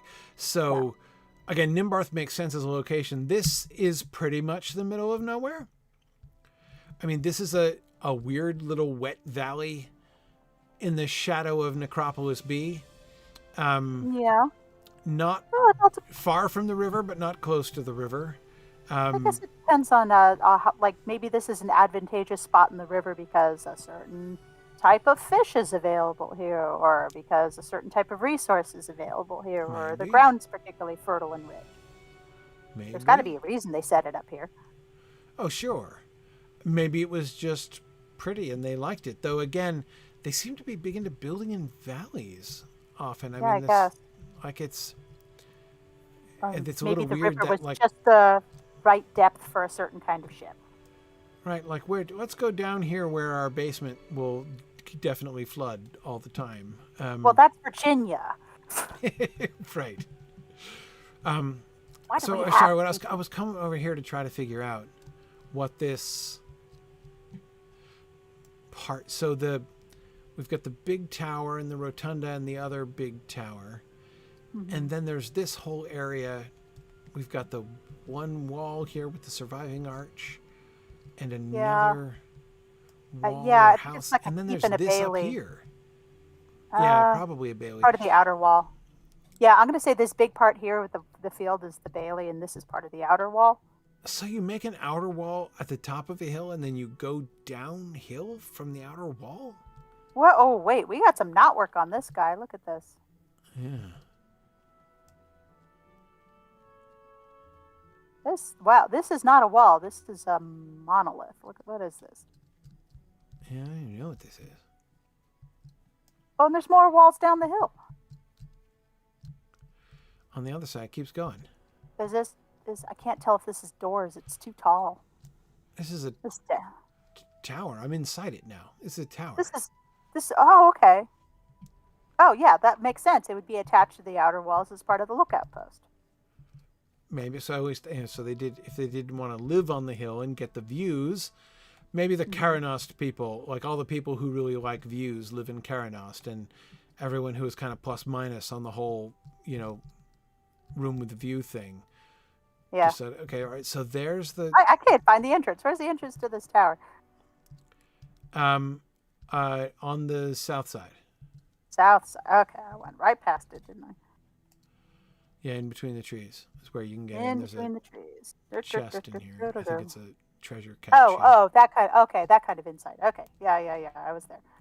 I was looking for like stairs or whatever. Oh yeah, no, not stairs up, just so that we can see that this was. Yeah, those are not archer slits. Those are past that. Those are bells? windows, I think. Maybe I don't know. Maybe they had like bells dangling from it or something. Maybe I don't know. I think it's probably windows, but. Okay. Are we still on the map? Big Yeah, old we're still window. on the map. This over here, I want to go. We're running out of time. No, we've been out of time because I started so late. I'm trying to get to the edge of the map. I want to see where we are on the far side. This is going to be over to the new area in the Trollshaws, right? Mm-hmm. Still not crossing the map line. Come on now. Do I have to jump in the river to cross I'm the going map to say line? there's some fall trees right across there. I think that's where the Trollshaw stuck, because that's Trollshaw trees. Right. All right. It's summer over here, but it's already fall over there, so that must be the Trollshaws. Yeah. No. Okay. Go see if I'm wrong. This is the angle. Yeah. There we go. The angle is exactly what I was expecting to get to. Yep. Okay, there we are finally. It's fall over here. It's nice. Okay, and we're way down at the part of the map which is like Sir not appearing in this film. Okay, so we're way down at the end of the angle right now. Yep. Watch out for gators. Yeah. Okay.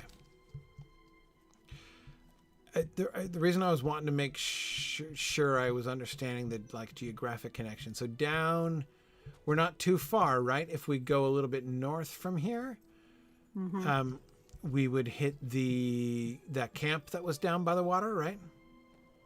Mm-hmm. So this is where on the up the left hand side, we have this is the Horwell, the Mathaethel. And the Bruin Inn.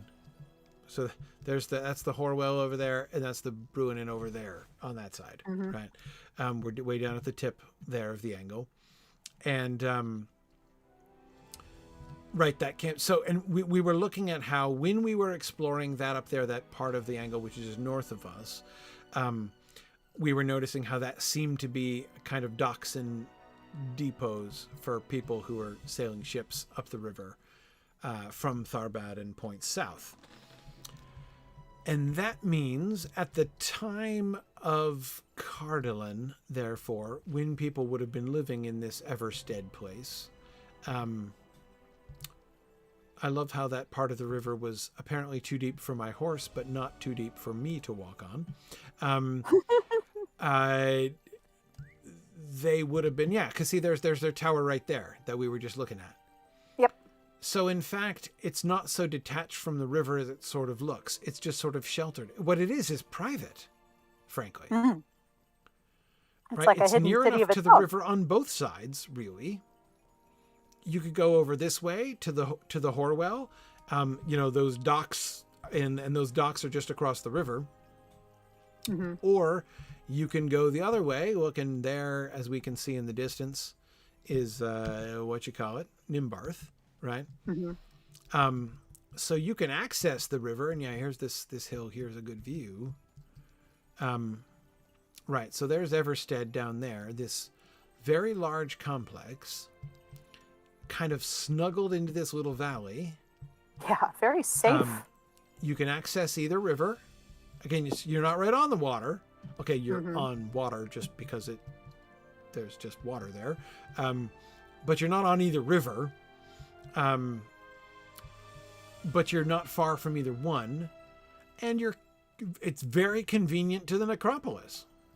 Right up there. Yeah. So if you want to also to have the seclusion of privacy, seclusion and defense of privacy, yet still access to trade, not to mention convenient access to bizarre necromantic rituals, this is a good location. Yeah, it's got everything. Yeah, and yes, I agree. Yeah. There would surely be good architecture, good agriculture around here. Yeah, for sure. This land seems quite fertile, and especially down where it's wetter even. There could be many farms around here. So this would be... So I'm thinking... It's hard because we don't have enough of it really to judge. But I'm going to guess palace here. Like some major lord is living here who doesn't want to be in Carnost, right? He doesn't want to be in the city. Doesn't even want to be down on the river. Doesn't even want to be in Nimbarth, right? But he's in retirement here, right? But it's a rich land. He would be, able to feed himself and his many thousands of servants or whatever,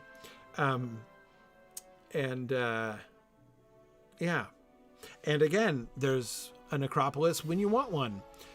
So really all the comforts of home. Yeah. If you're from Cardoon. Okay. Yeah. Fascinating. Now again, this still... It could... Well, okay. I was going to say it could explain... What's it called? Howth Nirwi, the other big mausoleum on top of the hill. Somebody... If this were to be some kind of large palace complex... the holdings of one wealthy but reclusive lord, it would... One could easily imagine such a lord saying, you know what I need? I need a huge hunkin' mausoleum with very improbably large and asymmetrical sarcophagi, right? Like you could easily imagine such a lord making such a decree. But it's far from here. And frankly, you've got to go like past the other necropolis to get there, right? Yeah. We have necropolis at home. Yeah, exactly, right? So yeah, that seems a little bit implausible that the person who lived here would have built Howth Nirwi. But that he might have refurbished this, like, hey, ancient burial ground up at the top. Let's spruce that up a bit. Let's build our own little creepy necropolis on top of the hill, and that'll be nice. But yes, Stunduck, exactly like something like an Illyrian villa for a retired emperor is the kind of thing that I had in mind. Yeah, that's just what I'm thinking. Yeah. Right, and if you write it right, so if you write what's okay. The last thing, and then we'll go. Let us Sure. Let us test. Let's see exactly how convenient. It looks convenient. Let's see exactly how convenient the Yeah, necropolis is from here. I'm half expected to think there'd be a pathway lined with torches or lanterns. Well, that's what I'm wondering, right? I mean, is there a highway between this place and so if we're Maybe like walking up here is part of the ritual. right, yeah, we're headed up the hill. Here we go. Yep. This valley looks. I mean, it's it's hard to be able to tell what was road back in the old days, but. Okay, let's see. Yeah, when we come up here, up this, right? We bear left. We Spooky start dukes. meeting dead people, and whoop, there's the stairs. Yep. Oh, okay. So yeah, that I totally believe that that's part of the ritual is Yeah. the ascent up the mountain to the necropolis. And clearly, we came in the back door. When we discovered Necropolis B here last time, we came in the Hmm. back door. This is the front door, right? Okay. So you Yeah. come up here, so from Everstead, you come up the sweeping staircase onto the big reception platform, right? So this is where your procession gathers or whatever. And then, there's large supporting buildings. And then from here, you can Yep. go to, oh, look, the half orcs are fighting with Yeah. the ghosts. That's interesting. Ah, Yeah, you must can not walk ascend alone. up to the creepy obelisk Yeah. this is My the, burning bowl of cinnabar incense, and here we are. yeah, exactly. So if you're doing a ritual up here near the big obelisk, or, you can, maybe you can rent out these back platforms that we were seeing on the way up for private rituals or whatever, Or goth concerts. goth concerts. Exactly. Ladies and Yeah. gentlemen, Alice Cooper. Yeah. Right. Yeah. Like down there. Right. Yeah. That's a little peripheral venues down there. Yeah. That's Yeah, the way yeah, we yeah. came up last time. And as I say, this is clearly the back end of things. Okay. Yep. All right. That all makes sense. Now, again, we can see from here Necropolis A, right? We can see the big mausoleum on the hill. Yeah. And as I say, that's it's not that you can't get there from here, but you would not, to get there, you would not only have to go past this, you have to go through it, right? Yeah. That's So probably more of a yearly ritual thing. yeah, exactly. So I doubt I almost said Eversource. The Everstead people had much to do with the Necropolis A over there. But yeah, So why do you think says they chose the available name for weddings and bar mitzvahs. Yeah. Yeah. Oh boy, I bet they got a lot of. So they probably, like, for expanded business, built these additions on the back for private Yeah. rentals. Well, they got to all hurry makes up. There's a sense now. sacrifice in the next hour. It all makes perfect sense. Okay, cool, excellent. Well, thanks everybody. I'll let folks go. So next time we'll head straight down to Nimbarth next time. Yes. That'll be our well, no, not our last stop. We'll head out to Nimbarth. After that, we'll sort of explore Sedgemead, see what we see down here. So we're still going to be at Scarlock Farm for at least like 2 more weeks. Then after we finish Sedgemead, we can head down to Tharbad from there. So Yeah. awesome. Okay, cool. Thanks everybody for joining us. Sorry for ending late here again, but I'll be so next week.